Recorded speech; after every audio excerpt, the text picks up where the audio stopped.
1 ராஜாக்கள் 3ஆம் அதிகாரம் 9வது வசனத்தை வாசிக்க கேட்போம். 1 ராஜாக்கள் 3வது அதிகாரம் 9வது வசனத்தை வாசிக்க கேட்போம். ஆகையால் உமது ஜனங்களை நியாயம் விசாரிக்கவும் நன்மை தீமை இன்னதென்று வகையறுக்கவும் அடியேனுக்கு ஞானமுள்ள இருதயத்தை தந்தருளும். ஏராளமாய் இருக்கிற இந்த உமது ஜனங்களை நியாயம் விசாரிக்க யாராலே ஆகும் என்றான். ஆமென், ஆமென். என்ன மாதிரி கேட்டான் பாருங்க. தேவன்கிட்ட ஒரு விஷயத்தை கேட்பது என்றால் அதை எப்படி கேட்க வேண்டும் என்ற சூழ்ச்சியும் என்ன பண்ணணும், ஒரு மனுஷனுக்கு தெரியணும். ஆண்டவரே எனக்கு 1 கோடி ரூபாய் பணம் வேணும் அப்படின்னு கேட்டால் அவர் என்ன பண்ண மாட்டார். எப்படி கேட்டான் பாருங்க. யாரை பற்றி நம்ம இப்போ படிக்கிறோம் அப்படின்னா, யார்? சாலமோன் ராஜா. கோரஸாக பதில் சொல்கிறீங்க, வெரி குட். சாலமோன் ராஜாவுடைய வசனத்தை தான் இப்போ நம்ம என்ன பண்ணோம், பார்த்தோம். அப்போ ஞானத்தை கேட்பதா என்றால் கூட அவன் எவ்வளோ நாசுக்க என்ன எதை வச்சு கேட்குறான்னா, உங்களுடைய பீப்புளை நான் என்ன பண்ணணும், ஆளணும், உங்களுக்கு இந்தந்த விஷயங்கள்லாம் பண்ணணும், இதுக்காக எனக்கு என்ன பண்ணுங்க, ஞானம் கொடுங்க. எவ்வளோ அற்புதமான ஒரு ஒரு கேள்வி பாருங்க. அதனால தான் அவன் பெரிய என்ன பண்ணான், ஞானவானா இருந்தான். அப்போ சாலமோன் ராஜாவை பற்றி இங்கே இருக்கவங்க எல்லாருக்குமே நான் கிளாஸ் எடுக்கணும்னு அவசியமே இல்லை, எல்லாருக்கும் தெரியும் சாலமோன் ராஜாவை பற்றி, இல்லையா? அடுத்தடுத்த வசனங்களுக்குள்ளே போகும் என்றால், 1 ராஜாக்கள் 6வது அதிகாரம் படித்தீர்கள், எடுக்க வேண்டாம், 6வது அதிகாரம் படிப்பீர்கள் என்றால் அங்கே ஃபுல்லாக அவர் தேவனுடைய கோயில் கட்டுவதை பற்றி இருக்கும், அதை பற்றி கேட்டு வாங்குறது இருக்கும். அடுத்து ப்ராவப்ஸ், புக் ஆஃப் ப்ராவப்ஸ் அவர் எழுதுனது, பிரசங்கி அவர் எழுதுனது, சாங் ஆஃப் சாலமோன் அவர் எழுதுனது, இந்த மாதிரி அவருடைய அக்காம்ப்ளிஷ்மெண்ட்ஸ்லாம் படித்தோம்னா அப்படியே போயிட்டே இருக்கும். 1 ராஜாக்கள் 10:23 24 படிங்க. 1 ராஜாக்கள் 10:23 பூமியின் சகல ராஜாக்களை பார்க்கிலும் ராஜாவாகிய சாலமோன் ஐஸ்வர்யத்திலும் ஞானத்திலும் சிறந்தவனாய் இருந்தான். சாலமோனின் இருதயத்திலே தேவன் அருளிய ஞானத்தை கேட்கிறதற்காக சகல தேசத்தாரும் அவன் முக தரிசனத்தை தேடினார்கள். ஆமென். பூமியில் இருக்க எல்லாரையும் காட்டிலும் எதுலெல்லாம் இதுவாக இருந்தானா, ஞானத்திலும் ஐஸ்வர்யத்திலும். நம்ம கேட்டால் கேட்கறதே இந்த 2 விஷயம்தான், இல்லையா? அந்த 2 விஷயத்தில் சொல்லி வச்ச மாதிரி பூமியிலேயே அதிகமாக இருந்தது யாருக்கு தான்? சாலமோனுக்கு தான். பா, கேட்கவே எவ்வளோ பியூட்டிஃபுல்லாக இருக்குது, இல்லை? அப்போ இவரோட அக்காம்ப்ளிஷ்மெண்ட், இவர் சாதித்த விஷயங்கள்லாம் பார்த்து படித்தோம்னா பிரமிப்பாக என்ன பண்ணுது இருக்குது. உலக எங்கிலும் இருந்து என்ன பண்ணுவாங்களாம், இவருடைய ஞானத்தை கொஞ்சம் என்ன பண்ணிட்டு போகலாம், பார்த்துட்டு போகலாம், கேள்வி கேட்டுட்டு போகலான்னு எங்கேருந்தோ என்ன பண்ணுவாங்க, வருவாங்க. வரவங்க எல்லாம் சும்மா என்ன பண்ண மாட்டாங்க, வரமாட்டாங்க. அதுக்கு ஒரு அதிகாரம் ஃபுல்லாக இருக்குது. வரவங்க எல்லாரும் என்ன கொண்டு வருவாங்களாம், தங்கமும் வெள்ளியும் கொண்டு வந்து கொடுத்துட்டு அவர்கிட்ட 4 கேள்வியை கேட்டுட்டு 4 உபதேசத்தை கேட்டுட்டு என்ன பண்ணுவாங்களாம், போவாங்களாம். இவ்வளோ ஒரு ஃபேமஸான ஒரு மனிதர். அடுத்தடுத்து பாருங்க, 1 ராஜாக்கள் 9வது அதிகாரம் 10வது வசனம். சாலமோன் கர்த்தருடைய ஆலயமும் ராஜ அரண்மனையுமாகிய 2 மாளிகைகளையும் கட்டி நிறைவேற்றுகிற 20ஆம் வருஷம் முடிவிலே, போதும், ப்ராஜெக்ட்ஸ், பில்டிங் ப்ராஜெக்ட்ஸ். ஆமென். அவர் தான் முதல் என்ன கட்டுறாரு, தேவனுக்கு ஆலயத்தை கட்டுறாரு. அதுக்கப்புறம் பில்டிங் ப்ராஜெக்ட்ஸ், ஊர் ஃபுல்லாக சிட்டிஸ், ஃபோர்ட்ரஸ்ன்னு வாங்க. ஃபோர்ட்ரஸ்னால் என்னன்னா பெரிய பெரிய கோட்டைகள், ஃபுல்லாக கோட்டைகள். அதுக்கு அடுத்த வருஷம்லாம் கொஞ்சம் கொஞ்சமாக போனீங்கன்னா அவருக்கு தெரிந்த கிளானில் இருக்க ஒருத்தருக்கு ஊர்களை பரிசாக கொடுக்குறாரு. எங்கேயாவது கேள்விப்பட்டிருக்கீங்களா? என்னத்தை பரிசாக கொடுத்தாரா? ஊர்கள், சிட்டிஸ் என்ன பண்ணுறாரு, பரிசாக வச்சுக்கோ, நான் ஆலயம் கட்டும் போது நீ ஹெல்ப் பண்ணல, இதெல்லாம் வச்சுக்கோன்னு சொல்லி ஊர்கள் என்ன பண்ணுறாராம், பரிசா. இப்படிப்பட்ட தேற்றி பெற்ற ஒரு மனிதன் இந்த உலகத்தில் எதுலெல்லாம் மேலே வரணும்னு நினைப்பானோ அது எல்லாத்துலேயும் உலகத்தில் இருந்ததுலேயே மேலே வந்தது இவர் தான். ஆமென். இப்போ அடுத்த வசனம் படிங்க. 1 ராஜாக்கள் 11:5-8. சாலமோன் சீதோனியரின் தேவியாகிய அஸ்தரோத்தையும் அம்மோனியரின் அருவருப்பாகிய மில்கோமையும் பின்பற்றினான். சாலமோன் தன் தகப்பனாகிய தாவீதை போல கர்த்தரை பூரணமாய் பின்பற்றாமல் கர்த்தரின் பார்வைக்கு பொல்லாப்பானதை செய்தான். அப்பொழுது சாலமோன் எருசலேமுக்கு எதிரான மலையிலே மோவாபியரின் அருவருப்பாகிய காமோசுக்கும் அம்மோன் புத்திரரின் அருவருப்பாகிய மோலோக்குக்கும் மேடையை கட்டினான். ஆமென். இவ்வளோ நேரம் ஒருத்தரை பற்றி பெருசாக பேசணும்ல, அவர் கடைசியில் வரக்கூடிய இடம் என்னன்னா அந்நிய தேவர்கள். ஆமென். அவர்களுக்காக என்ன கட்டுறாராம், மேடைகளும் கோவில்களும் அவர்களுக்காக கட்டி அங்கே ஒரு பெரிய ஆராதனை ஸ்தலத்தை என்ன பண்ணுறாரு, உருவாக்குறாரு. இவ்வளோ நேரம் யாரையோ அப்படி பெருசாக புகழ்ந்து இருந்தோம்ல, இது இருந்துச்சு அது இருந்துச்சுன்னு நீங்கள் எல்லாம் அப்படி சிரிச்சிங்களே, அவரோட இடம் இதுதான், அவரோட ஃபைனல் பிளேஸ் இதுதான். ஆமென். என்னங்க ஆச்சு அவருக்கு? இவ்வளோ சூப்பராக போயிட்டு இருந்துச்சு, எங்கே என்ன ஆச்சு அப்படின்னா, இந்த வசனத்துக்கு முன்பதாக பார்க்குறோம், 2 தடவை தேவன் அவரை கூப்பிட்டு, இங்கே பாரு, நீ பண்ணுறது எனக்கு என்ன பண்ணல, பிடிக்கல, அந்நிய தேவர்களுக்கு இப்படி என்ன பண்ணக்கூடாது, நீ கட்டக்கூடாதுன்னு கூப்பிட்டு சொன்னதுக்கு அப்புறமாய் செய்யக்கூடிய விஷயம்தான் இது. இப்போ நீங்கள் வாசிக்க கேட்ட வசனம். ஆமென். இதில் இருந்தால் இன்னைக்கு தேவன் உங்ககிட்ட பேசணும்னு விரும்புகிறார். தேவனிடத்துல முதல்ல வரான் பார்த்தீங்களா, அவனுக்கு ஒரு பயம் இருக்கும். ஐயோ தேவன், ஐயோ அடிச்சிட போகுது அப்படின்னு சொல்லிட்டு ஒரு பயம் இருக்கும். இன்னைக்கு இதை பண்ணாதான்ட்டாருன்னா அன்னைக்கு ஃபுல்லாக மூச்சு பிடிச்சிட்டு அப்படியே கம்முன்னு இருந்துடலாம். ஆமென். ஆனால் தேவன் கொஞ்சம் கொஞ்சமாக பேச ஆரம்பிச்சிட்டாரு. எத்தனையோ வருஷமாக நான் தேவனை தாங்க பிடிச்சி நடந்துட்டு இருக்கேன், அவர் தாங்க என்னை நடத்தி கூப்பிட்டு போகிறாரு. கொஞ்சம் கொஞ்சமாக ஒரு தாட் ஒன்று வரும், நம்ம தேவன் தானே பேசிக்கலாம், ஒரு தாடி அவன் மன்னிச்சிருவார், அதில் என்ன இருக்கு இல்லை? என்னதான் தகப்பனாக இருந்தாலும் அவர் தேவனும் கூட, என்னதான் தோழனாக இருந்தாலும் அவர் தேவனும் கூட, அன்பு காட்டக்கூடிய தெரிந்த ஒரு தகப்பனாக இருந்தாலும் அவர் கையில் இன்னொன்று இருக்குது, ராட் அண்ட் ஸ்டாஃப். 2 விஷயம் வச்சுருக்காரு. ஒரு மெய்ப்பன் கிட்ட எப்பவுமே என்ன இருக்கும், 2 இருக்கும், ராடும் இருக்கும் ஸ்டாஃபும் இருக்கும். என்ன ஆனாலும் சரி, எண்டில் அவர் யார், தேவன். அப்போ பவுலும் இதை பற்றி பேசுகிறாரு. ஆமென். தேவன் ஒரு விஷயத்தை செய்ய சொன்னதுக்கு அப்புறமா உங்களுக்கு எத்தனையோ பாவத்துக்கு மன்னிப்பு வாங்கிட்டோம், இது ஒன்றே ஒன்று தானே செஞ்சுட்டு மன்னிப்பு வாங்கிக்கலான்னு ஒரு தாட் வருமே. ஆனால் இல்லை, சில பாவத்தை நீங்கள் பாவமாகவே மதிக்குவது இல்லை, இதெல்லாம் ஒன்றும் இல்லை, இதில் என்ன இருக்குது, அப்படி ஒன்று இருக்குமே. ஆனால் இன்னைக்கு ஒரு ரிமைண்டர், அவர் உங்களுக்கு தகப்பன் தான், அவர் உங்களுக்கு நண்பன் தான், ஒரு காதல் தான் அவருக்கு, எஸ். ஆனால் அவர் தேவன். அவர் சொல்வதை நாம் என்ன பண்ண முடியாது, சட்டம் பண்ணாமலாம் என்ன பண்ண முடியாது, இருக்கவே முடியாது. இந்த செய்தி தேவனை அறியாதவனுக்கு அல்ல. சாலமோன் யாரு, தேவனோட தினம் பேசுகின்றவன். 3000 ஸ்க்ரோல் கிட்ட எழுதியிருக்கானாம் தேவனை பற்றி. நம்மளால ஒன்று உட்காந்து என்ன பண்ண முடியாது, நம்மளால நான் உங்களை சேர்க்க விரும்பல, என்னால் எழுத முடியாது. 3000 ஸ்க்ரோல் கிட்ட ஒரு மனுஷன் உட்காந்து என்ன பண்ணியிருக்கான், எழுதியிருக்கான். பைபிளில் இருக்க 3 புக்கு யார் எழுதுனது, சாலமோன் எழுதுனது.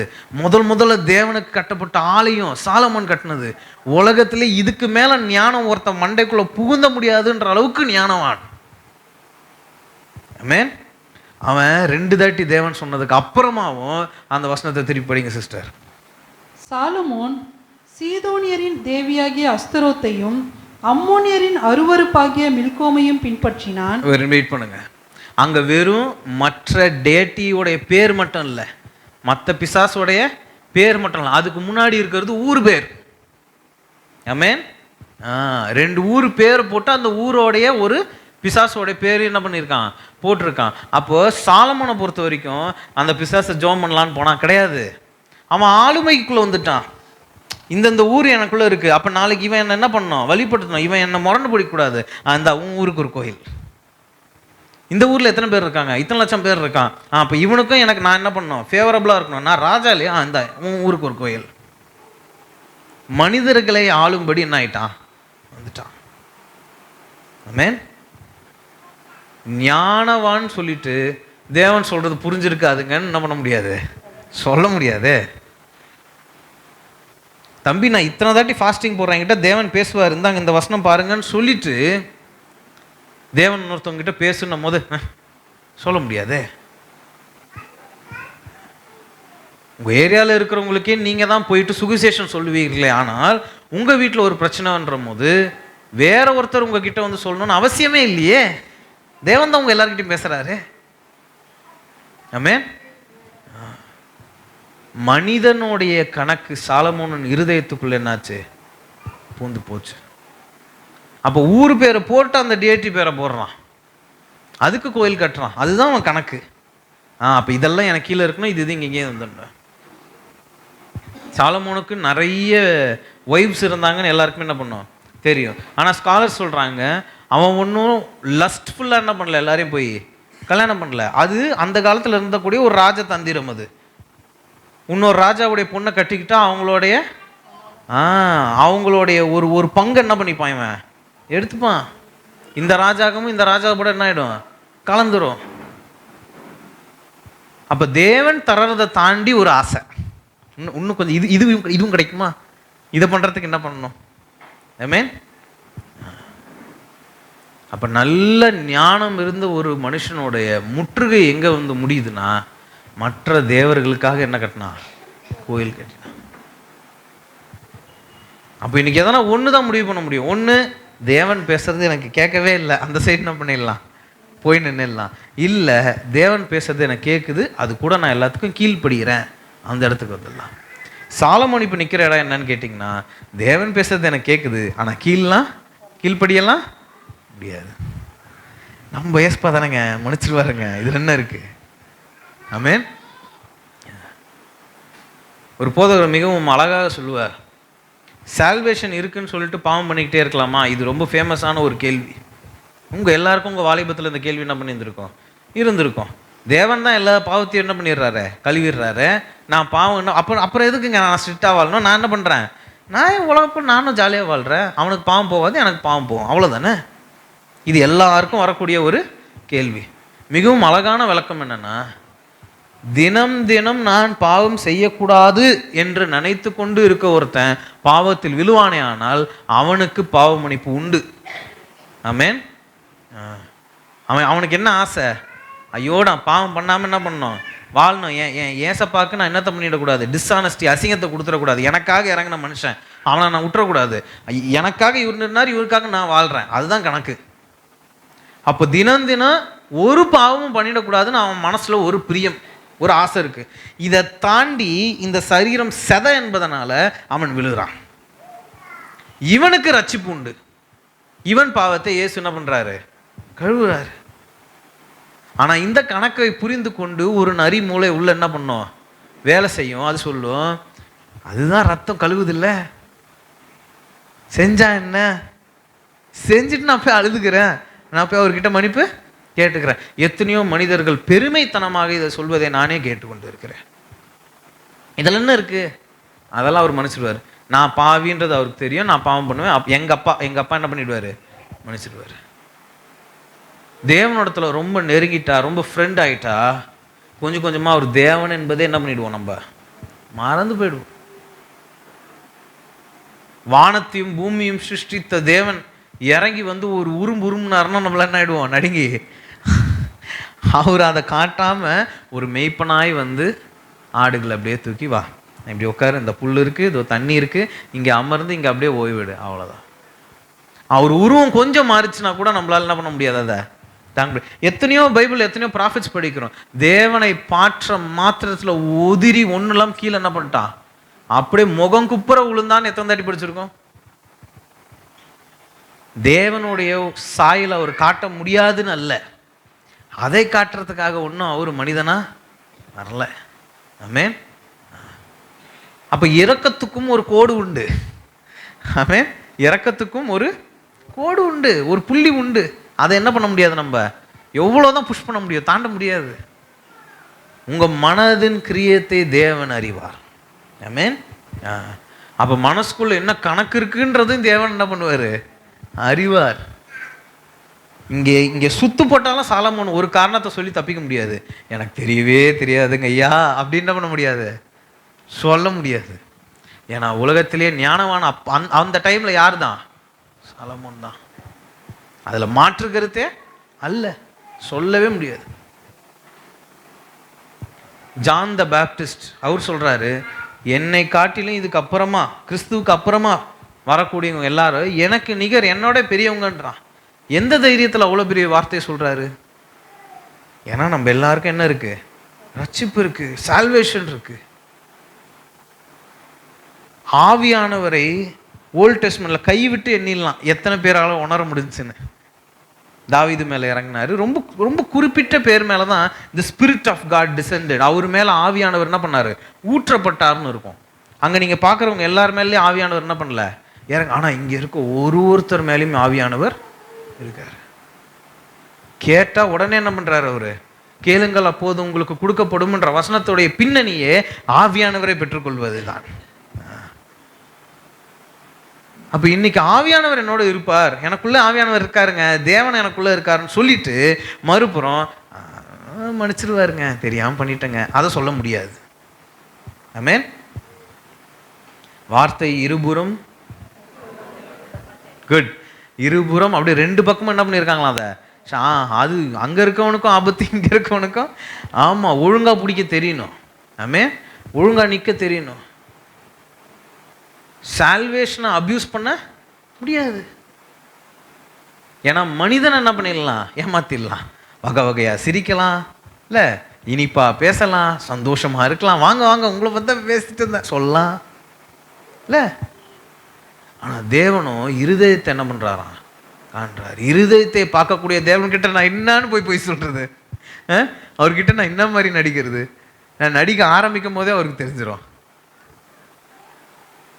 அப்போ உங்ககிட்ட எல்லாம் தேவன் எதனா கோரிக்கை வைத்திருப்பாரே, என்னால் புதுசா இருக்கல சென்டென்ஸ், தேவன் உங்ககிட்ட ஒரு கோரிக்கை. ஏன்னா தேவன் ஆர்டர் போட்டார்னா அது என்ன நடந்துடும். தேவன் ஆர்டர் போட்ட பிறகு ஒரு மனுஷனோ ஒரு டியேட்டி எதுவும் முன்னாடி நின்று அதை என்ன பண்ண முடியாது, பிடிக்கவே முடியாது. வெளிச்சம் உண்டாக கடவுதுன்னாரு, அடுத்து என்ன ஆயிடுச்சு, வெளிச்சம் உண்டாயிடுச்சு. அதெல்லாம் எதுவும் என்ன பண்ண முடியாது, நிறுத்தலாம் முடியாது. மனிதன் இடத்துல வரும்போது தேவன் பேசுவார், அவ்வளோதான். Is a gentleman, is a gentle God. நான் சொல்கிறேன், உனக்கு கேட்க மனது இருக்கா, அவ்வளோதான். நீ என்னை பின்பற்ற உனக்கு மனது இருக்கா, நீ என் பின்பற்றுவாயா, கேள்வி தான் கேட்குறாரு. ஆமென். அவ்வளோதான், இன்னிலேருந்து நீ என்னை பின்பற்ற, அப்படி என்ன பண்ணிடல சொல்லில்ல. அப்போ எத்தனையோ கோரிக்கைகளை தேவன் என்ன பண்ணியிருக்காரு இன்னைக்கு உங்கள் வாழ்க்கையில் வைத்திருக்கிறார். பேசாத ஒருத்தர்கிட்ட போய் பேச சொல்லியிருந்திருக்கலாம், இல்லை மனம் இருங்கின ஒரு விஷயத்தில் என்ன பண்ண சொல்லியிருந்திருக்கலாம், அதை விடு அப்படின்னு சொல்லியிருந்திருக்கலாம். இவருக்கு கொண்டு போய் நீ சேர்த்து வச்சிருக்கல அதை அந்த ஆள்கிட்ட கொடுன்னு சொல்லியிருந்திருக்கலாம், என்ன வேணா இருந்திருக்கலாம், இல்லை உன் பிஸ்னஸில் இவரை சேர்த்துக்கோன்னு சொல்லியிருந்திருக்கலாம், உன் படிப்பில் இவ்வளோ தனிமையாக இருக்காத, நீ எடுத்ததை அங்கேயும் கொஞ்சம் கொடுன்னு சொல்லியிருந்திருக்கலாம். என்னவா வேணா, என்ன ரகசியங்கள் வேணா என்ன பண்ணலாம் இருக்கலாம். அதை இன்னைக்கு தேவன் உங்களுக்கு மறுபடியும் ஞாபகப்படுத்துறாரு. ஏன்னா இருமுறம் தேவன் ஒரு மனிதன்கிட்ட சொல்லியும் அவன் அடுத்து என்ன போய் பண்ணான்றத பார்க்குறோம். சரி பண்ணான், அதனால என்ன ஆச்சு அப்படின்னீங்கன்னா நிறைய ஆச்சு. அதுக்கப்புறமா படிங்க 1 ராஜாக்கள் 11:8-13 படிங்க. இப்படியே தங்கள் தேவர்களுக்கு தூபம் காட்டி பலியிடுகிற அந்நிய ஜாதியாரான தன் ஸ்திரீகள் எல்லாருக்காகவும் செய்தான். ஆகையால் இஸ்ரவேலின் தேவனாகிய கர்த்தர் சாலமோனுக்கு 2 விசை தரிசனமாகி அந்நிய தேவர்களை பின்பற்ற வேண்டாம் என்று கட்டளையிட்டு இருந்தும் அவன் கர்த்தரை விட்டு தன் இருதயத்தை திருப்பி அவர் கற்பித்ததை கை கொள்ளாமற் போனதினால் கர்த்தர் அவன் மேல் கோபமானார். வெயிட், இங்க 2 விஷயம் நடக்குது, நீங்க கவனிக்கணும். ஒன்று, மனம் எங்கிருந்து திரும்புது, கர்த்தர்கிட்ட இருந்து மனத்தை என்ன பண்ணான், அவன் திருப்பி கொண்டான். நீங்க திருப்பி கொண்டதுன்னா ஏதோ இங்க யாரோ நிக்கிறாங்க இப்படி திரும்பிக்கிறது இல்லை. திருப்பி கொண்டதுன்னா ஒழித்து கொள்வது. தேவன் ஒன்றத்தை சொல்லும் போது அந்த வாய்ஸ் நம்மளுக்கு கேட்காத மாதிரி நம்ம என்ன பண்ணிப்போம், ஒன்றும் இல்லை. எப்பயுமே அந்த சிஸ்டருக்கு ஒரு கிளாரிட்டியே இருக்காது. ஆனால் தேவன் பேசும்போது ஒரு கிளாரிட்டி வந்துடும். என்ன, இது தேவன் பேசல, இது நானாக நினச்சிக்கிறேன் அப்படின்னு ஒரு வாய்ஸ் என்ன பண்ணும் உள்ள வரும். வேற எதனா ஒரு விஷயத்தில் கேளுங்க, தம்பி தேவன் தான் பேசினார் எனக்கு தெரியும்னுவாங்க. அவங்க மனதுக்கு பிடிக்காத தேவன் சொல்லிட்டோம். அப்போ என்ன சொல்லுவாங்க, ஐயோ தம்பி அதை அது தேவன் சொல்ல, நானா என்ன பண்ணிக்கிட்டேன், நினச்சிக்கிட்டதாக்கும். ஆமென். மனம் தேவனிடத்துலேருந்து என்ன ஆயிடுச்சான், திரும்பிடுச்சு. தேவன் சொல்லி சொல்லி ஒரு விஷயத்தை செய்யாமல் இருப்போமே ஆனால் முதல்ல நடக்க போகிறது இதுதான், மனது தேவனிடத்துலேருந்து திரும்பிடும். சரி, அது திரும்பினா என்ன தம்பி அப்படின்னா, கொஞ்சம் கொஞ்சமாக அவர் சொல்கிறத நம்ம என்ன பண்ண மாட்டோம், கேட்க மாட்டோம். அவர் சொல்கிறது கொஞ்சம் கொஞ்சமாக நம்மளுக்கு கேட்காமையே போயிடும். அப்போ இன்னைக்கு நம்ம ஆதாயத்துக்காக நம்மளே ஏமாத்திக்க சொன்னோம் பார்த்தீங்களா, இல்லை அது என் வாய்ஸு, அது நானாக சொல்லிக்கிட்டது தான், சச்சா அப்படிலாம் தேவன் சொல்லியிருக்க நம்மளா சொல்லிக்கிட்டோம் பார்த்தீங்களா, நாளைக்கு உண்மையாகவே அந்த மாதிரி என்ன ஆகிடும். ஆமென். அப்போ தேவனிடத்துலேருந்து ஒரு மனிதனுடைய மனம் திரும்புமே ஆனால் தேவனுடைய ரகசியத்தை அவனால் என்ன பண்ண முடியாது, உணரவே முடியாது. அத்தனை வருஷம் சக்ஸஸ்ஃபுல்லாக இருந்திருப்பீங்க. இவன் தொட்டா அந்த விஷயம் என்ன ஆகும்? விளங்கும். அப்படி இருந்திருக்கும். இன்னைக்கு ஏன் எல்லாம் விலகுது? இன்னைக்கு என்னாச்சு? ரகசியங்கள் அப்போ கேட்கலையா? இப்போ தாவீதோட விஷயங்கள் பார்க்குறோம். ஒரு போர் நடக்கிறதுக்கு முன்னாடி அவர் சொல்லிடுறாரு, நான் இவனை உன் கூட ஒப்பு கொடுத்துட்றேன், நீ என்ன பண்ண போகணும். வெறும் 300 பேரோட போகிறான். வெறும் 300 பேரோட போகிறது பேர் சூசைடு என்ன கேட்டா. ஐ மீன் மாஸ் சூசைட் இல்லையா? எல்லாம் சேர்ந்து போய் என்ன பண்ண போகிறான், அவ்வளோதான். அப்போ அது எப்படி அங்கே அப்படி சூசைடாக இல்லாமல் ஒரு வீரமாக எப்படி திகழ்துன்னா, தேவன் சொல்லிட்டார்ல, அப்போ நான் ஜெயிச்சிருவேன் தானே. அப்போ அது அப்படி கிடையாது. ஐ மீன் அப்போ ரகசியத்தை கேட்கக்கூடியதோனா இருக்கிறான். விஷயம் கண்ணு முன்னாடி நடக்கிறதுக்கு முன்னாடி இவனுக்கு தெரிஞ்சிடுது, இதுதான் நடக்க போகுது, இந்த இடத்துல போய் நம்ம என்ன பண்ணிடணும், நின்னுடணும். உங்களை எத்தனையோ பேருக்கு இது என்ன இருக்கும், நடந்திருக்கும். உங்கள் வேலை ஸ்தானத்தில், உங்கள் படிப்பு ஸ்தானத்தில், எத்தனையோ இடத்துல என்ன இருக்கும், உங்களுக்கு முன்னாடியே தேவன் என்ன பண்ணிடுவார், சொல்லிவிடுவார், இதுதான் நடக்க போகுது. ஆமென். அந்த ரகசியங்கள் இனிமேல் கேட்காம நின்றுடும். இது சாபம் அல்ல, இது நார்மல் பிஹேவியர், அவ்வளோதான்.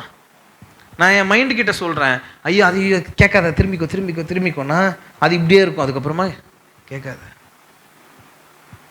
பிடித்த விஷயத்தை மட்டும் நான் தேவனிடத்திலிருந்து பெற்றுக்கொள்வேன் என்றால் அது கிறிஸ்தவ வாழ்க்கை அல்ல.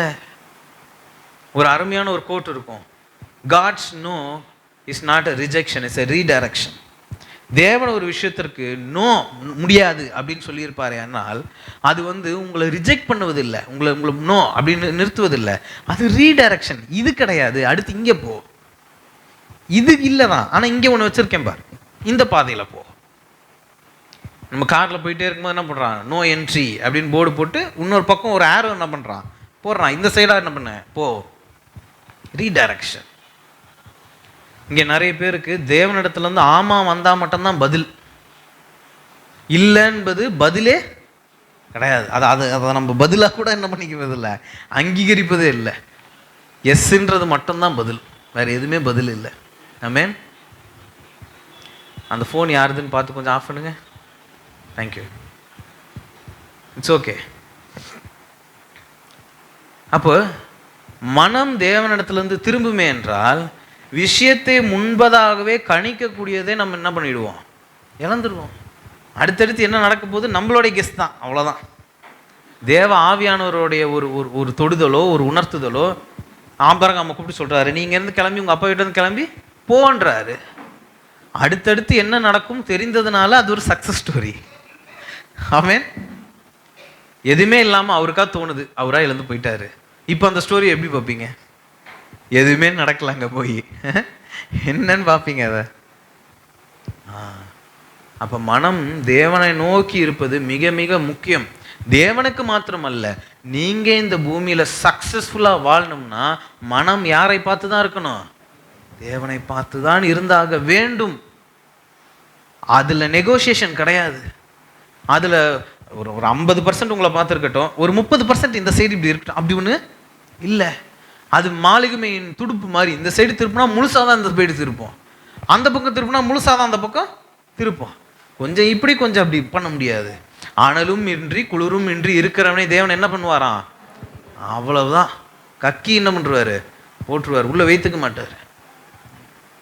அடுத்த அடுத்த அடுத்த அப்படியே அடுத்த பாயிண்ட் படிங்க. மனம் திரும்பி விடும். அடுத்து என்னத்தை மறப்பானா, அவர் கற்பித்ததை கைக்கொள்ளாமல் போனது. ஆமென்.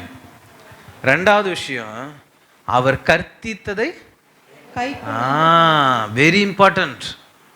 சரிங்க ஐயா, இதுக்கு மேலே என்னால் நடக்க முடியாதுன்றீங்க, சரி இதுக்கு மேலே என்னால் கணிக்க முடியாதுன்றீங்க, சரி இதுக்கு மேலே தேவன் எனக்கு என்ன பண்ணுறது சொல்கிறது எனக்கு கேட்காதுன்றீங்க. சரி, இத்தனை வருஷ காலம் எனக்கு சொல்லி கொடுத்துருக்காருல, இதை பண்ணு இதை பண்ணாத, இப்படி இரு இப்படி இல்லாத, இதை வச்சு தானே இவ்வளோ பெருசாக வந்தேன், இது எனக்கு தெரியும்ல, இதை நான் ஃபாலோ பண்ணி இனிமேல் நடந்துப்பேனா, அவன் என்னாச்சாங்க, கர்த்தர் அவன் மேல் கோபமானார். கற்பித்ததை என்ன பண்ண முடியாதான் அவனால, கை கொள்ளவே முடியல அவனுக்கு. there is no escape without God. தேவன் இல்லாம எப்படியாவது நான் அதை ஓடி முடிச்சிருவேன்னு நினைப்பீர்களே என்ற முடியவே முடியாது. இத்தனை வருஷ காலம் என் கூட இருந்திருக்காரு, எனக்கு தான் சொல்லி கொடுத்துருக்காருல, அதோட நான் போயிடுவேன்ல. அவன் தேவன் கற்பித்ததை என்ன பண்ண முடியல அவனால, அவ்வளவுதான். அவனால் அதை ஃபாலோ பண்ண முடியல, அவனால் அதை ஞாபகம் வச்சுக்க கொள்ள முடியல, அவனால் அந்த வழியில் நடக்கவே முடியல. மனது தேவனை நோக்கி இல்லாமல் வெறும் தேவன் சொன்னதை வைத்து என்ன பண்ண முடியாது. இது டீச்சிங் இல்லை. அவர் சொல்லி கொடுத்தது பிடிச்சிட்டே போயிடலாம், டீச்சிங் கிடையாது. இது மனம், இதுக்குள்ளே ஒரு பேஷன் இருக்கணும், ஒரு வெறி இருக்கணும். இந்த பழைய ஆட்கள் சொல்லுவாங்க பார்த்தீங்களா, வைராக்கியம். தேவன் மீது ஒரு வைராக்கியம், ஒரு பற்று, தேசப்பற்று மாதிரி என் தேவன் மீது எனக்கு ஒரு பற்று. ஆபிரகாம் யோசித்து பாருங்க, எல்லாத்தையும் விட்டு எழுந்து வாழ்றாரு. எப்படி எழுந்து வர முடியும்? கத்துக்கிட்டா எழுந்து வந்துட முடியுமா? அவர் சொல்லி கொடுத்துட்டாரு, எப்பா நான் கூப்பிட்டா வா அப்படின்னு சொல்லி கொடுத்துட்டாரு. சொல்லி கொடுத்ததை வச்சுக்கிட்டு வந்துட முடியுமா? மனது இருக்கணும். தேவன் தாங்க, அவர் சொன்னா பண்ணிடுவாருங்க, அப்படி பிடிச்சிட்டு வராது தானே. அப்ப இதுக்கு இன்னொரு பேர் இருக்கு, விசுவாசம். ஆமென். மனதில் தேவனுடைய விசுவாசம் இல்லாமல் தேவனுடைய டீச்சிங்கை மட்டும் வச்சுக்கிட்டு என்ன பண்ண முடியாது, ஒன்றுமே பண்ண முடியாது. எத்தனையோ சபைகள் இருக்கு, நீங்கள் போய் பாருங்க, வெறும் டீச்சிங், அவ்வளோதான். இப்படி இப்படி இருக்காத, ஏன் இப்படி இருக்கணும், ஏன் இப்படி இருக்கக்கூடாது தெரியாது. ஆமென். தேவனுடைய சாயல்ல மனிதன் இருக்கணும். அவனுடைய மனம் தேவனை நோக்கி என்ன பண்ணணும், இருக்கணும். தாவீதை பற்றி எழுதும்போது சொல்றாங்க, he was a man behind God's heart. தேவனுடைய இருதயத்தை என்ன பண்ணானா அவன், தேவனுடைய இருதயத்தை பின்னாடியே போயிட்டே இருந்தானா. அப்ப கற்பித்ததை வச்சு மட்டும் நான் பொழைச்சுப்பேங்கயா, முடியாது. அதையும் அவர் மறக்க செய்வார். அவர் மறக்க செய்யறாரோ இல்லையோ, உங்க இருதயம் தான் தேவனை விட்டு திரும்பிடுச்சு இல்லையா, இனிமேட்டு அதெல்லாம் ரொம்ப கசக்கும். அவர் கற்பித்தது எல்லாமே கசக்கும், ஃபாலோ பண்ண முடியாது. ஏன் இருக்கிறது ரெண்டுல ஒன்று கொடுனா எப்படி முடியும்? மனது இல்லைன்னா முடியாது. 1 மைல் இல்லை 2 மைல் நடனா கசக்கும். தேவன் மீது மனம் இருந்தால்தான் தேவன் சொல்லி தர்றதெல்லாம் என்ன ஆகும், இனிக்கும். அவரோட வார்த்தை தேன் மாதிரி என்ன பண்ணும் காதுல, அதுக்கு மனது இருக்கணும். ஆமென். அப்போ அவ்வளோ க்ளோஸான ஒரு தேவன், க்ளோஸ் ஆனாருன்றதுனால அவர் மேலே வைத்திருக்கக்கூடிய மரியாதை என்ன ஆயிடுச்சு, விலகி போச்சு. அப்பா அவ்வளோதான், அந்த ஒரு ஸ்தானத்துக்கு என்ன பண்ணிட்டாரு, வந்துட்டாரு. Very very dangerous. அது ரொம்ப டேஞ்சரஸான ஒரு ஸ்தானம். அது அதோடைய விளைவை தான் இப்போ நீங்கள் அடுத்து படிக்க போறீங்க. படிங்க, இப்போ படிங்க அதை. அவர் கற்பித்ததை கை கொள்ளாமற் போனதினால் கர்த்தர் அவன் மேல் கோபமானார். ஆகையால் கர்த்தர் சாலமோனை நோக்கி, நான் உனக்கு கட்டளையிட்ட என் உடன்படிக்கையையும் என் கட்டளைகளையும் நீ கை கொள்ளாமற் போய் இந்த காரியத்தை செய்தபடியினால் ராஜ்யபாரத்தை உன்னிடத்திலிருந்து பிடுங்கி அதை உன் ஊழியக்காரனுக்கு கொடுப்பேன். ஆகிலும் உன் தகப்பனாகிய தாவீது நிமித்தம் நான் அதை உன் நாட்களிலே செய்வதில்லை. உன் குமார் ராஜ்யபாரத்தை என்ன பண்ணிட்டார், அவர் கையிலேருந்து வாங்கிட்டார்.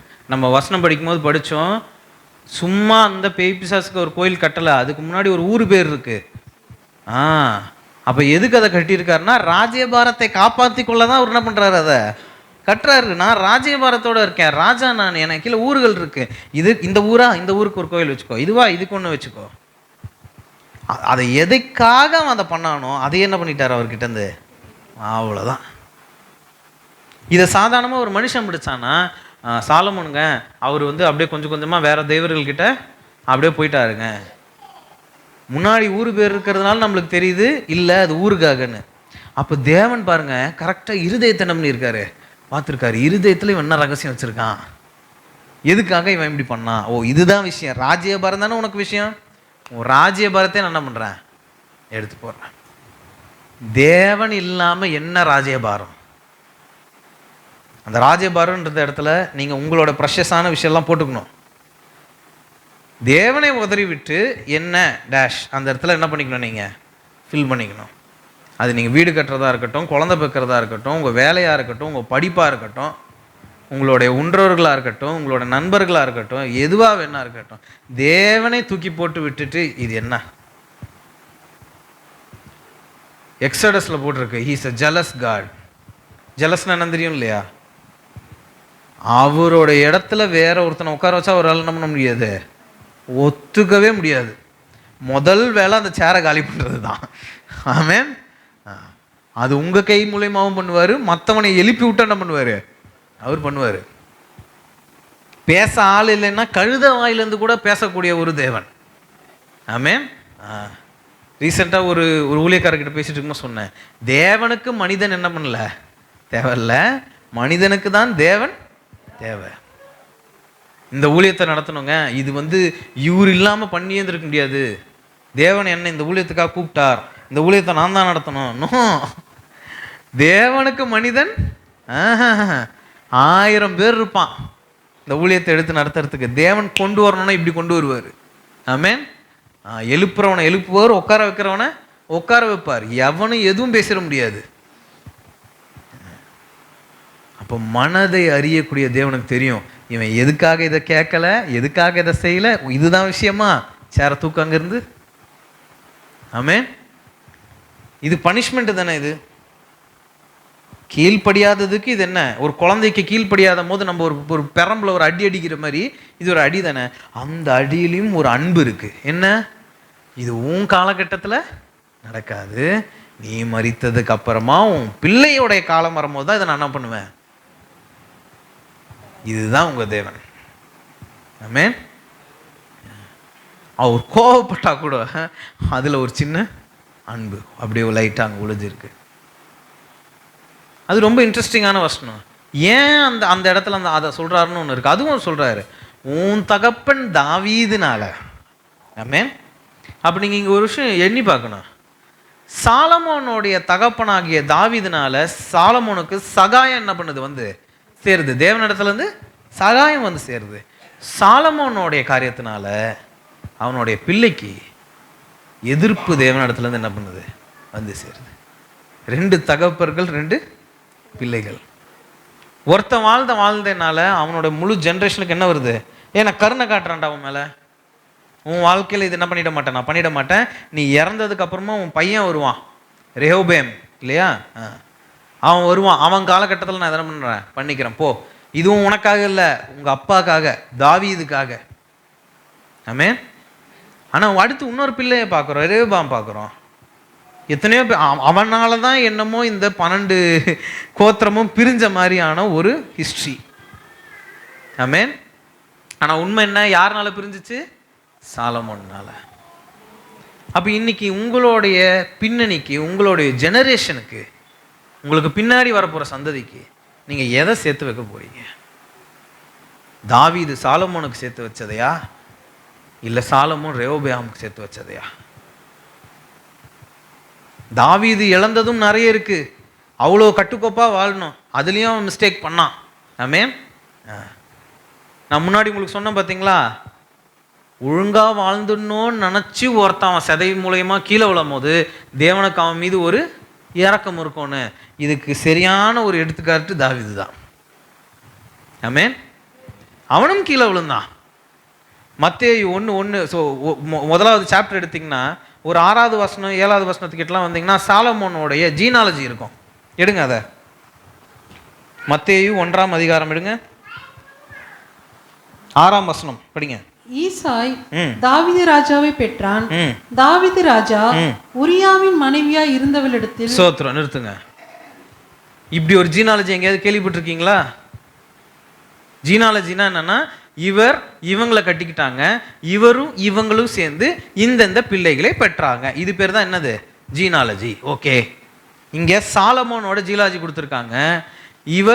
இவங்களன்னு என்ன பண்ணலாங்க, இல்லை ஒரு பொண்ணோட பேர் அங்கே இருக்கணும், அங்கே ஒரு பெண்மணியோட பேர் இல்லை. என்ன போட்டிருக்கு படிங்க. சாலமோன் ரெகோபெயாமை பெற்றான். இல்லை, அதுக்கு முன்னாடி தாவீது ராஜா உரியாவின் மனைவியா இருந்தவளிடத்தில். அதுதான் அவர் பண்ண பாவம். உரியாவின் மனைவி இடத்துல தான், அவர் மூலயமா தான் யார் வரா, சாலமோனே வரான். Solomon is an illegitimate child. illegitimate childனா சரியான முறையில் பிறக்கப்பட்டவன் அல்ல. ஏன் அவங்களுக்கு ஒரு பேர் இருந்திருக்கு, அதாவது அந்த அம்மாவுக்கு ஒரு பேர் இல்லையா? பேர் பைபிளில் இருக்கு இல்லையா? பேர் இல்லையா? அப்போ அவங்களுக்கு போடுறதுக்கு இருக்கு. அந்த அவமானத்தை அங்கே காட்டணுன்றதுக்காக அந்த பேர் அங்கே என்ன பண்ணியிருக்கு, விடப்பட்டிருக்கு. ஆனால் இந்த மனிதனை பற்றி தேவன் சொல்லும்போது சொல்கிறாரு, என் சர்வெண்ட் தாவீதுனால நீ பிழைத்த, உனக்கு நான் கிரியை காட்டுறேன், உனக்கு நான் கிருபை காட்டுறேன். உன் காலகட்டத்தில் நான் என்ன பண்ணிட மாட்டேன், இஸ்ரவேலை உங்ககிட்ட ராஜ்யபாரத்தை உங்ககிட்ட இருந்து எடுத்துட மாட்டேன். ஆனால் நான் 2வது சொன்னேன் பார்த்தீங்களா, பண்ணிக்கலாம், மன்னிச்சிருவாரு, இதில் என்ன இருக்கு, அதுதான் சாலமோனுடைய கேட்டகிரி. அவன் நல்ல தேவனோடத்துல க்ளோஸ் ஆனவன், எல்லாத்தையும் எப்படி பெற்றுக்கொண்டும் தெரிந்தவன், ஞானத்தை பெற்றுக்கொண்டான். சர்வ லோகத்தில் இப்படி ஒருத்தன் இல்லடான்ற அளவுக்கு வளர்ந்தான். தேவன் இல்லாமையா? தேவனை பிடிச்சிதான் வளர்ந்தான், தேவனை பற்றி எல்லாம் தெரியும். ஆனால் அவனுக்குள்ள வேற ஒன்றும் வந்துச்சு, தேவன் தானே பேசிக்கலாம். 2 தாட்டி சொன்ன பிறகும் கட்டினான். இது மட்டும் தான் போட்டிருக்கு. இன்னும் எத்தனை விஷயம் தேவன் சொல்லியும் அவன் செய்தான்றது தேவனுக்கும் அவருக்கும் உள்ள ரகசியம். அவ்வளோதான். இவனால இவரோட பிள்ளைக்கு கஷ்டம். படிங்க 1 ராஜாக்கள் 12ஆம் அதிகாரம் 13 14. 1 ராஜாக்கள் 12வது அதிகாரம் 13 14. ராஜா முதியோர் தனக்கு சொன்ன ஆலோசனையை தள்ளிவிட்டு வாலிபருடைய ஆலோசனையின்படியே அவர்களோட பேசி, என் தகப்பன் உங்கள் நுகத்தை பாரமாக்கினார், நான் உங்கள் நுகத்தை அதிக பாரமாக்குவேன். என் தகப்பன் உங்களை சவுக்குகளினாலே தண்டித்தார், நான் உங்களை தேள்களினாலே தண்டிப்பேன் என்று ஜனங்களுக்கு கடினமான உத்தரவு கொடுத்தான். இதுதான் சாலமோனுடைய பையன். ஆமென். இதுக்கு அப்புறமாக அப்படி அப்படியே வசனத்தை வாசிப்பீர்கள் என்றால் அங்கே என்ன சொல்லப்படுதுன்னா, அப்போது உங்ககிட்ட இருந்து ராஜ்யபாரத்தை நாங்கள் பெற்றுக்கொண்டோன்னு மக்கள் என்ன பண்ணுறாங்க, முடிவு பண்ணி, அவர் இருந்த ராஜ்யம் பேர் ஜூதா. அப்போ அந்த ஜூதா ராஜ்யம் மட்டும்தான் இவர்கிட்ட இருக்குது. மீதி எல்லாரும் என்ன பண்ணிட்டான், பிரிஞ்சு போயிட்டான். அப்போ 10 ராஜ்யம் ஒரு பக்கம், இந்த 2 ராஜ்யம் இந்த பக்கம் சொல்லிட்டு ராஜ்யபாரம் என்ன ஆயிடுச்சு, பிரிஞ்சு. தேவன் சொன்னது நடந்துருச்சு. அப்போ வெளியிலேருந்து பார்க்குறவங்க கண்ணுக்கு என்ன தெரியும், அவர் அப்படி சொன்னாருங்க மேலே ஏறி, நாங்கள்லாம் என்ன பண்ணிட்டோம், கோச்சிட்டு அங்கேருந்து கிளம்பி வந்துட்டோம். அப்புறம் நாங்கள் ஜெரோபியாம்னு ஒருத்தனை பார்த்தோம், நாங்கள் அவனுக்கு என்ன பண்ணிட்டோம், ராஜபாரத்தை கொடுத்துட்டோம். ஆனால் இது இவன் காலகட்டத்துக்கெல்லாம் முன்னாடி சாலமோன்ற ஒரு மனிதன் அடக்கமாய் தேவன் சொல்வதை போல வாழாததுனால வந்த வினை. அப்போ இன்னைக்கு நம்மளோட ஜென்ரேஷனுக்கு நம்ம என்ன விட்டுட்டு போகிறோம்? உங்களுக்கு பின்னாடி வரப்போகிற சந்ததி உங்களை தாவீதா பார்க்க போதா, சாலமோனா பார்க்க போதா? சாலமோனுக்கு கிடைத்த கிருபை சகாயம். அது ஆக்சுவலாக சகாயன்ற வார்த்தை மிக மிக அற்புதமான வார்த்தை. அது நார்மலாக உதவி செய்வதுன்னு அர்த்தம் இல்லை. ஒரு நண்பன் இன்னொரு நண்பனுக்கு உதவி செய்வது, அதுதான் சகாயம். ஒருத்தனை பிட்டி பார்த்து, சி இவன் இவ்வளோ கஷ்டப்படுறானே அப்படின்னு பார்த்து ஒரு ஹெல்ப் பண்ணுவோம்ல, அது வராது. அதில் ஒரு நண்பனுக்கு ஒன்று இறங்கி ஒரு உதவி செய்வோம்ல, இவனுக்கு நான் செய்கிறேன், ஒரு முழு இருதயத்தோட, ஒரு அசிங்கமே இல்லாத ஒரு உதவி, அது பேர் தான் சகாயம். நீங்கள் உங்கள் பிள்ளைங்களுக்கு தேவனுடைய சகாயத்தை விட்டு போக போகிறீர்களா? இன்னொரு லைன் நான் கம்ப்ளீட் பண்ண விரும்பல. அப்போ தாவீதுக்கும் சாலமோனுக்கும் கோடு போட்டு வித்தியாசம் எழுத ஆரம்பித்தோம்னா நீங்கள் எத்தனை புக்கு வாங்கினாலும் பத்தாது, அவ்வளோ பேஜ் தேவைப்படும் எழுதுறதுக்கு. ஆனால் இன்னைக்கு நீங்கள் பார்க்க வேண்டிய மிக முக்கியமான விஷயம், தாவீதோ அவனுக்கு அப்புறமா வரப்போகிற சந்ததியை பற்றி யோசிக்கக்கூடிய ஒரு மனிதன். இப்போ என் லைஃப்பில் என்ன, அதை அவன் யோசித்ததே இல்லை. ஆண்டவரே நான் போனால் ஜெயிச்சிருவேனான்னு கேட்பான். ஒரு வாரில் என்ன தான் கேட்பான், தேவனே நான் போனால் ஜெயிச்சிருவேனா, கொடுத்துருவீரா, கையில் கொடுத்துருவீரா? ஆனால் சாலமோனும் இன்னைக்கு நான் எப்படி இருக்கணும், இப்போ எனக்கு ராஜ்யபாரம் கிடைக்கணும், என்ன பண்ணணும், கோயில் கட்டணுமா, கட்டிக்கோ. இந்தந்த ஊர் எனக்குள்ளே வரணுமா, உங்கள் பொண்ணு எனக்கு கட்டி கொடுங்க, அவ்வளோதான். இன்னைக்கு நான் நல்லா இருக்கேன்னா என்ன பண்ணணும்?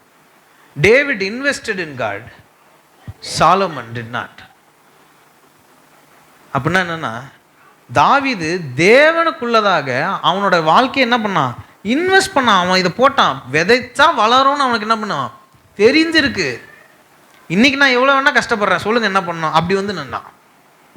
ஆனால் சாலமன், இன்னைக்கு என்னுடைய சொகுசு வாழ்க்கைக்கு நான் என்ன பண்ணணும், அதை மட்டும் என்ன பண்ணுங்க சொல்லுங்க, வேற எதுவும் எனக்கு கேட்க விருப்பமே இல்லை.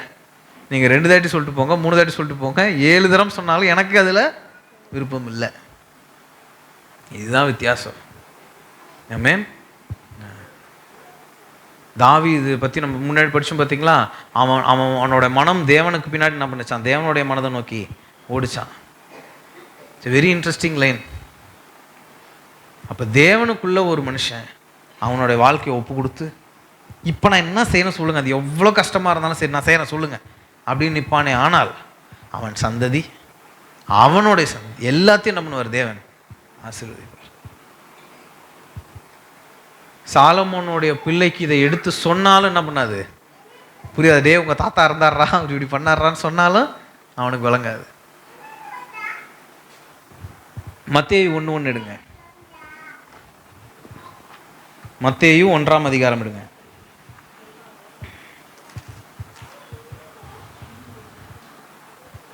2ஆம் வசனம். ஆபிரகாம் ஈசாக்கை பெற்றான், ஈசாக்கு யாக்கோபை பெற்றான், யாக்கோபு யூதாவையும் அவன் சகோதரரையும் பெற்றான். ஓகே, முதல்ல ஆபிரகாம், அடுத்து ஈசாக்கு, ஈசாக்கு அப்புறம் யாக்கோபு. யாக்கோபு கூட ஒருத்தர் பிறந்தார். அவர் எங்க? ஈசா. அதான் அவர் எங்க? இப்போ நீங்களும் நானும் பிறக்க போறோம் என்றால் நம்ம கையில் இருக்கா? யார் வாழ்க்கையில் பிறக்கணும், யாருக்கு பிள்ளையா பிறக்கணும், எதனா நம்ம வாழ்க்கையில் இருக்கா? உங்களை யாராவது கீழே இறங்குறதுக்கு முன்னாடி, சார் இதுதான் எங்கள் மெனு கார்டு, இந்தந்த ஃபேமிலி இருக்குது, எந்த ஃபேமிலியில் போய் பிறக்க யாராவது கேட்டாங்களா?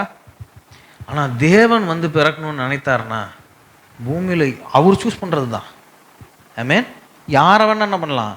சூஸ் பண்ணலாம். பிளட் லைன் ஆஃப் ஜீசஸ் தான் இப்போ நீங்கள் படிக்கிறீங்க. யார் மூலயமா எப்படி வந்து கடைசியில் இயேசு கிறிஸ்து வந்தார்.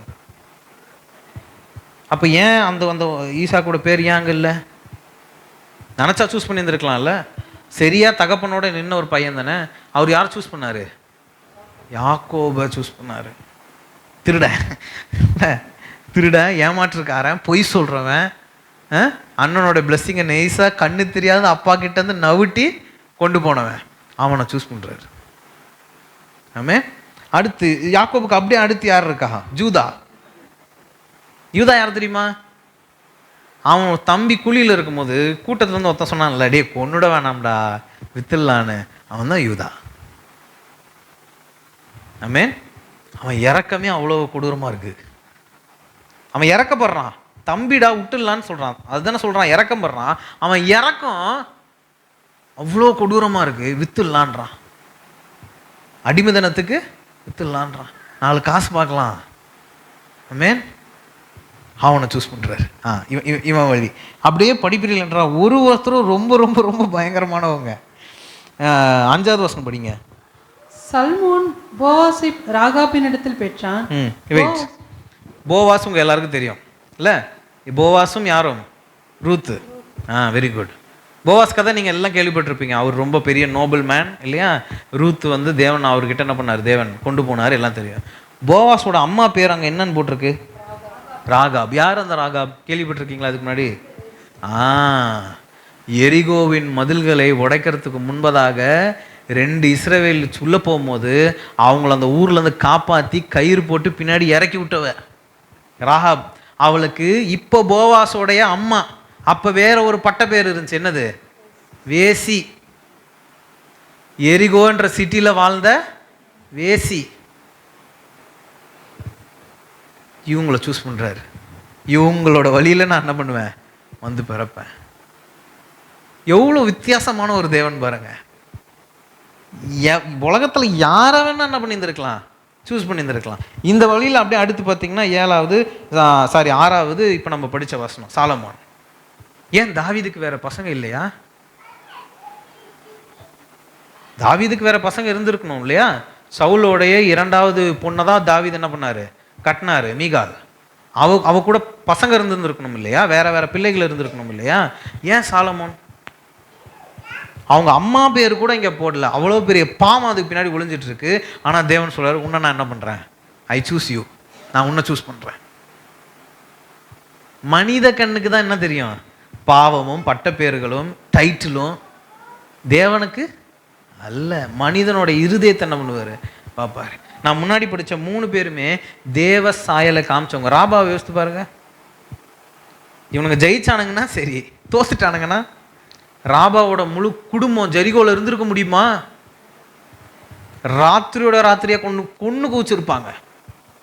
ஆனால் அவ சொல்றா, உன்னோட தேவனை பற்றி நான் கேள்விப்பட்டிருக்கேன், நான் உன்னை காப்பாத்துறேன். நீ இதை இடித்த பிறகு, இடித்தாள்னு சொல்லவ, நீ ஜெயிச்ச பிறகுன்றா. அவ விசுவாசத்தை பாருங்க. நீ முழுசா வென்றதுக்கு அப்புறமா என்னையும் என் கூட்டார்களையும் நீ என்ன பண்ணக்கூடாது? ஒன்றும் பண்ணிடக்கூடாது. தேவ சாயல். நான் மரித்தா பரவாயில்ல, நீ தப்பித்து ஓடிடு, என்னை மட்டும் காப்ப. தேவ சாயல். ஆமென். ஜூதாவை பார்த்தோம். சொந்த தம்பியை பார்த்து என்ன சொல்றான்? வித்துடலாம்.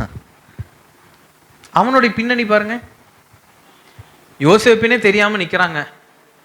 இவன் இவன் இவன் குழியில தள்ளி விட்ட பிள்ளை தான் இன்னைக்கு இவ்வளோ பெருசா நிக்குதுன்னே தெரியாம அவன் முன்னாடி போயிட்டு கை கட்டி நின்றுட்டு இருக்கானுங்க எல்லாரும். அப்போ அவன் சொல்றான், உங்க அப்பாவுக்கு இன்னொரு ஃபேவரட்டான ஒரு பையன் இருக்கான்ல, அவன் என்ன பண்ண என்கிட்ட கொண்டு வந்து விட்டுட்டு உனக்கு வேண்டிய அரிசி பருப்புலாம் நீ எடுத்துக்கோப்பா, நீங்க ரொம்ப கஷ்டப்படுறன்றீங்க, பஞ்சம் வந்துருச்சுன்றீங்க, எல்லாத்தையும் எடுத்துக்கோ, உனக்கு உயிர் வேணும்னு கேட்குற, நான் உயிர் கொடுக்குறேன், உங்க அப்பாவுக்கு இன்னொருத்தர் இருக்கான்ல அவனை கொண்டு வந்து என்கிட்ட விட்டுட்டு நீ என்ன பண்ணிக்கோ எடுத்துக்கோன்னா, ஜூதா அந்த இடத்துல போய் நின்றுட்டு ஐயா அவனை விட்டுரும் நான் வரேன்னு போய் நிற்கிறான். இதுதான் இயேசு கிறிஸ்துவோடைய சிம்பிளைசேஷன். இதுதான் நீங்களும் நானும் பெற்றுக்கொள்ள வேண்டிய அனைத்தையும் யார் பெற்றுக்கொண்டா? இயேசு கிறிஸ்து பெற்றுக்கொண்டார். அவர் பெற்றுக்கொள்ள வேண்டிய எல்லாத்தையும் நீங்க பெற்றுக்கொண்டு தேவ சாயலுக்கு மாறிட்டான். மனிதன் என்ன வேணா பார்க்கலாம், டே இவன் சொந்த தம்பியை குழியில தள்ள வேண்டான்னு சொல்லலாம். தேவன் சொல்லுவார், நான் உன் இருதயத்தை பார்க்குறேன், உனக்குள்ள ஏன் சாயல் இருக்கு. சார் இவ வேசி சார், இவளெல்லாம் சூஸ் பண்ணாதீங்க, அவளுக்குள்ள தேவ சாயல் இருக்கு, நான் அவளை தான் சூஸ் பண்ணுவேன். அவர் சூஸ் பண்ற ஆட்கள் எல்லாருமே அப்படிதான். சாலமோனோட பிறப்பை பத்தி அவங்க கிங்டம்ல பேசாத ஆள் இருந்திருப்பாங்க? இத்தனோண்டு ஒரு குட்டி இடத்துலயே எதனா ஒரு சின்ன கிசு கிசு கிடைச்சா எல்லாரும் பேசுவாங்க. அவ்வளோ பெரிய ராஜாங்கம், அதுல சாலமோனோட அம்மாவை பத்தி பேசியிருக்க மாட்டாங்க. ஆனா தேவன் அவனை சூஸ் பண்ணார், அவன் வழியில வந்து பிறந்தார். ஆமென். நான் ரீசெண்டாக ஒரு சர்ச்சுக்கு போயிருக்கும்போது கூட சொன்னேன், நான் பெரிய பாவி சார், என்னெல்லாம் விட்டுருங்க, தேவன் எங்கிட்டலாம் பேச மாட்டார் அப்படி யாராவது சொல்கிறதா இருந்தால், மத்தேயு 1ஆம் அதிகாரத்தில் 17 வசனத்துக்கு முன்னாடி இருக்கக்கூடிய நிறைய பேர்கள் இருக்கு. அவர்கள் பண்ணாத பாவத்தை நீர்கள் பண்ணியிருப்பீர்கள் என்றால் என்கிட்ட சொல்லுங்க. அவங்க யார்? இவங்கெல்லாம் பண்ணாத பாவத்தை நான் அவனு பண்ணிட்டேன் அப்படின்னு வந்து நிற்கிறதுனா வந்து இல்லைங்க, அப்படி ஒன்றும் கிடையாது. உங்கள் பாவங்கள் மன்னிக்கப்பட்டது, கிறிஸ்துக்குள்ளே ஏற்கப்பட்டீர்கள். தேவன் அப்படியே பெருசாக தூரமாக வைத்து பார்த்த தேவனை இப்போ கொஞ்சம் கொஞ்சமாக கிட்ட கிட்ட வந்தாச்சு. நிறைய பேர் அப்பான்னு கூப்பிடுவீங்க, நண்பன்னு கூப்பிடுவீங்க, இல்லை யாருமே பார்க்காத கண்ணீர் அவர் பார்த்துருப்பாரு. உங்களை பற்றி யாருக்கும் தெரியாத விஷயம் அவருக்கு தெரியும். ஒரு பாஸ்டர் சொல்லமோ சொல்கிறாரு, இங்கே நிறைய கெட்ட பேர் அப்படின்னு நம்ம பைபிளில் நினச்சிருக்கவன் எல்லாம் இவன் இதை பண்ணான்னு என்ன பண்ணியிருக்கு பைபிளில் எழுதியிருக்கு. அதனால நம்ம அவனை கெட்டவனா இல்லைன்னா பார்க்குறோம். நம்ம பண்ணதெல்லாம் நம்ம தலை மேலே எப்படி எழுதியிருந்தாருன்னா நம்ம எப்படி ஒருத்தரை பார்ப்போம்? அப்போ நம்ம விஷயங்கள் தேவன் வெளியே கொண்டு வருவது இல்லை, அது கிருபை அது. ஆமென். அப்போ இன்னைக்கு இவ்வளோ நெருங்கி வந்துட்டீங்க தேவன் இடத்துல. இன்னைக்கு அவரை எவ்வளோ நண்பனாக நீங்கள் பார்த்தாலும், எவ்வளோ அப்பாவாக நீங்கள் பார்த்தாலும், அவர் தேவன் என்பதையும் மறந்துடக்கூடாது. இன்னைக்கு கொஞ்சம் நீங்கள் எல்லாம் யோசிக்கணும்னு நான் விரும்புகிறேன். என்னெல்லாம் சொல்லியிருக்கிறாரு, எதெல்லாம் அவர் சொல்லி நம்ம இல்லை இது தேவன் இல்லை, இன்னைக்கு அது எல்லாத்தையும் அந்த லிஸ்ட் எல்லாத்தையும் தேவன் உங்கள் கண்ணு முன்னாடி கொண்டு வர்றாரு. கொடுக்க சொல்லி கொடுக்காம விட்டீங்களா? பேச சொல்லி பேசாமல் விட்டீங்களா? முரட்டு வைராக்கியம் எதனா உள்ள வைத்திருக்கிறீங்களா? வணங்க வேண்டிய இடத்துல வணங்கலையா? தேவன் ஒருத்தனை மதின்னு சொல்லும் போது மதிக்கலையா? அப்படியே யோசிங்க, என்னென்னலாம் தேவன் சொன்னார்னு யோசிங்க. அது கண்டிப்பாக மற்றவனுடைய பெருமைக்காக இருக்காது. நான் அதையும் நல்லா சொல்கிறேன், உங்களை இன்னும் நல்ல மனிதர்களாய் மாற்றுவதற்காக மட்டுமே. அது என்ன போய் அவன் முன்னாடி வணங்க சொன்னா நான் எப்படி தம்பி வணங்குவேன்? வசனம் சொல்லுது, நீங்கள் உங்களுக்கு தீமை செய்கிற ஒருத்தனுக்கு நல்லது செஞ்சிங்கன்னா, கறிக்கட்டை இருக்குது பார்த்தீங்களா, கோல் நெருப்பு எரியுமே, அதை கொண்டு போய் அவன் கையில் கொட்டினா எப்படி இருக்குமா அப்படி இருக்குமா அவனுக்கு. உங்களை இன்னும் பெரிய மனிதர்களாய் மாற்ற மட்டுமே தேவன் இது எல்லாத்தையும் உங்ககிட்ட சொல்கிறார். அதில் வேற ஒன்றும் இல்லை. நான் போய் இதை செஞ்சு அவன் பெரிய ஆள் ஆகிறதுக்கா? கிடையவே கிடையாது. நீங்கள் தான் பெரிய ஆள் ஆவீங்க.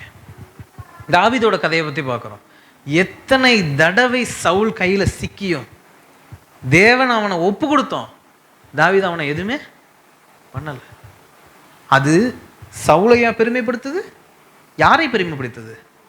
தாவீதை பெருமைப்படுத்துது. அவனுடைய வஸ்திரத்தோட எண்டை அறுத்து கையில் எடுத்துட்டு போய் நாளைக்கு காட்டுறான். இங்க பாரு, வஸ்திரத்தினுடைய எண்டு அறுக்க முடிஞ்சவனுக்கு உன் தலை எடுக்க எவ்வளோ நேரம் அவன் நான் பண்ணலை.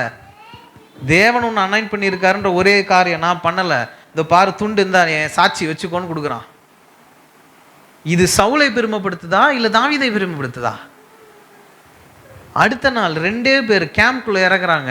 சவுல் படுத்திருக்கான். அவன் பக்கத்தில் இருந்ததான ஈட்டியையும் அவனுக்கு வச்சிருந்த தண்ணீர் ஜாடியும் எடுத்துகிட்டு வந்துடுறானுங்க. எடுத்துகிட்டு வந்துட்டு கேம்புக்கு வெளியே வந்துட்டு நின்று கத்துறான். இங்கே பார், உன் தலைக்கு பக்கத்தில் தான் நான் இருந்தேன், எனக்கு எவ்வளோ நேரம் ஆயிருக்கும். ஆனால் தேவன் உன்னை ஆசீர்வதித்தார், நான் உன்னை எதுவும் பண்ணக்கூடாதுன்னு வந்துட்டேன். என்னை விட்டுடுன்னு அவங்ககிட்ட என்ன பண்ணுறான், போய் கெஞ்சுறான். கெஞ்சரவும் பண்ணக்கூடியதா இது? அப்போ இது யாரை பெருமைப்படுத்துது? யாரை இதை மிகப்படுத்துது? அங்கே சுற்றி இருந்தவெல்லாம் சவுலோட சொந்த ஆள் கூட யார் அங்கே பெருமையாக பார்த்துருப்பான்? பா, தாவீது மாதிரி ஒரு மனுஷன் இல்லடா சொல்லியிருக்க மாட்டான். அப்போ இங்கே நீங்கள் தலங்குனிஞ்சு போறீங்க, வணங்கி போறீங்க. தேவன் வணங்க சொல்ற இடத்துல வணங்கின ஒரு தலையும் நிமிராம போனதே இல்லை. இது சத்தியம். அவர் வணங்க சொல்றாருன்னா வணங்குங்க, அது உங்களை மேன்மைப்படுத்தும். உங்க வைராக்கியத்தை விட்டு விட்டு போய் பேச சொல்றாருன்னா பேசுங்க, அது உங்களை தான் மேன்மைப்படுத்தும். சுத்தி இருக்க எல்லாம் கண்ணுக்கும் நீங்க தாவீதா தெரிவிங்க. பா, என்ன மனுஷன்டா அப்படி இருக்கும். ஆமென். இப்போ தேவன் உங்களுக்கு என்னெல்லாம் வைத்திருக்கிறாரோ அதெல்லாம் சீக்கிரம் போய் செஞ்சுருங்க. ஆமென். உங்கள் பிள்ளைகளோ உங்கள் சந்ததியோ ரெஹோபேமாம் போல வருவதோ இல்லை சாலமோன் போல கிருபை பெற்று வாழ்வதோ யார் கையில்? உங்கள் கையில். ஆமென். எல்லாம் அப்படியே கண்களை மூடுங்க. எல்லாரும் கொஞ்ச நேரம் தேவன் உங்களுக்கிட்ட எதிர்பார்த்த எல்லா விஷயத்தையும் யோசிங்க. ஒன்று விடாதீங்க. ஏன்னா அது எல்லாம் ஆசீர்வாதங்கள். அதை செய்கிறது மூலயமா உங்களுக்கும் உங்கள் குடும்பத்திற்கும் உங்கள் வீட்டாருக்கும் உங்களோட நண்பர்களுக்கும் ஆசீர்வாதம் வந்து சேரும், நல்ல பேர்கள் வந்து சேரும். தாவீத சவுல் இடத்துல இருக்கவன் கூட இவன் தான்டா பெரியவன் அப்படி பார்த்தான். அந்த ஊர்ல இருக்க எல்லாருக்கும் தெரியும் தாவீது தான் பெரியவன். நாளைக்கு உங்க குடும்பத்திற்கு எதை விட்டு விட்டு போக போறீர்கள்? தேவனை உங்களை இன்னைக்கு கூப்பிட்டா நாளைக்கு உங்க பின்னாடி இருக்கவங்க உங்களை யாரா ஞாபகம் வச்சுப்பாங்க? தாவீத போலவா, சாலமோன் போலவா, இல்ல சவுல போலவா? தேவன் உங்கள் இருதயத்துல உங்க ரகசியத்துல எதெல்லாம் செய்ய சொன்னாருன்னு இன்னைக்கு யோசிக்கணும். அவர் சொல்லி நீங்க இதெல்லாம் செய்யாம விட்டுட்டீங்கன்னு யோசிக்கணும். அதுக்கு மனம் இருந்துங்க, மன்னிப்பு கேளுங்க. மன்னிப்பு கேட்கிறவனுக்கு மன்னிப்பு உண்டு. அதுதான் நம்ம தெய்வம். தேவனே என் மீது கிருபை இறங்கும், நான் இன்னைக்கு செஞ்சிடறேன்னு சொல்லுங்க. தலை குனிய வைத்த ஒவ்வொரு இடத்துலையும் உங்க தகலையை அவர் நிமித்துவார். உங்க கைகளை எங்கெல்லாம் கட்ட சொன்னாரோ அங்கெல்லாம் உங்க கைகள் ஓங்கும். இனி வரப்போவது உங்களுடைய ராஜாங்கம். தேவன் உங்களோடு இருக்கிறார். உங்கள் அழுகையை துடைத்து உங்களோடு பேசி உங்களோடு உறவாடி அவர் அப்பாவாய் நண்பனாய் அவரை பல பரிமாணத்தில் நீங்கள் பார்த்து வளர்ந்துருக்கீங்க. ஆனால் அவர் தேவன் என்பதை இன்னைக்கு மறக்காதீங்க. அவர் சொன்னால் நம்ம கேட்கணும், அவர் சொன்னால் நம்ம கீழ்ப்படியணும். அவரை மிஞ்சக்கூடிய ஒரு மனதைரியம் நம்ம மனதுக்கு வரக்கூடாது. அவரை மிஞ்சக்கூடிய ஒரு வைராக்கியம், அது நல்ல வைராக்கியம் அல்ல. இன்னைக்கு உங்களை நீங்களே கட்டுங்க. ஏசப்பா சொன்ன எல்லாத்தையும் இன்னைக்கு போய் செய்யறன்னு வாக்கு கொடுங்க அவர்கிட்ட. அவர் உங்களுக்கு 1000 வாக்கு கொடுப்பார். வாக்கு கொடுத்தவர் உண்மை உள்ளவர், அவர் வாக்கு மாற மாட்டார். உங்கள் குடும்பத்தை நீங்கள் இருக்கக்கூடிய ஏரியாவில் தலை தூக்கி இருக்க செய்வார். உங்கள் கைகள் எல்லா இடத்துலையும் ஓங்கும். உங்கள் பிஸ்னஸில் ஓங்கும், உங்கள் படிப்பில் ஓங்கும், உங்கள் சபையில் ஓங்கும், உங்களோட ஊழியத்தில் அது ஓங்கும். வாக்கு தந்த தெய்வம் வாக்கு மாறார். தேவாதி தேவனே, அப்பா பிதாவே, அன்பான தேவனே, இவர்கள் யாவரையும் கரங்களை ஒப்பு கொடுக்கிறேன். இயேசுவின் பரிசுத்த ரத்தத்தை இவர்கள் தலையில் நாங்கள் தெளிக்கிறோம் ஆண்டவரே. இவர்களுக்கு எதிராய் கட்டப்பட்டு இருக்க, இவர்களுக்கு எதிராய் எழுந்திருக்க ஒவ்வொரு சவுல்களையும் இயேசுவின் நாமத்தினால் எழுந்து ஓடு என்று நான் கேட்டுக்கொள்கிறேன் ஆண்டவரே. இவர்களுக்கு எதிராக எந்த பிசாசு, எந்த வல்லமை, எந்த கட்டோ இயேசுவின் நாமத்தினால் நான் அதை உடைக்கிறேன். பிதாவே, நீர் சொல்வதை கேட்கக்கூடிய ஒரு கூட்டத்திற்கு நீர் தரக்கூடிய மிக பெரிய விருந்தை இவர்களுக்கு சீக்கிரம் தாருமாண்டவரே. அவர்கள் வயிறு போதும் போதும் என்று சொல்லட்டும், மனம் போதும் போதும் என்று சொல்லட்டும். அவர்கள் கையில் பிடிக்கக்கூட அளவில்லாத அளவுக்கு செல்வங்கள் அவர்களுக்கு வந்து சேரட்டும். அவர்களுடைய பிள்ளைகளை ஆசீர்வதியும், பிள்ளையின் பிள்ளைகளை ஆசீர்வதியும். ராஜாக்கள் போலவும் பிரபுக்கள் போலவும் இந்த திருநின்ற ஊரில் அவர்கள் வாழ அவர்களை ஆசீர்வதியும் ஆண்டவரே. இயேசுவின் பரிசுத்த நாமத்தினால, இயேசுவின் பரிசுத்த நாமத்தினால எல்லாம் தடைகளையும் நான் உடைத்து போடுகிறேன். எல்லாம் கட்டுகளும் அவிழ்ந்தது. இதுவரைக்கும் நடக்காது, இனிமேட்டு நடக்கும். கட்ட முடியாத எல்லாம் இனிமேட்டு கட்டப்படும். விட முடியாத எல்லாம் இனிமேட்டு விட்டு போகும். உமக்கு எதிராக எழுந்த ஒவ்வொருத்தரும் 7 திசையில ஓட போகிறான். வர வாரம் வெற்றியின் வாரம். இயேசுவின் பரிசுத்த நாமத்தினால் நான் கேட்டுக்கொள்கிறேன். ஆமென், ஆமென், ஆமென். Praise God. ஆமென்.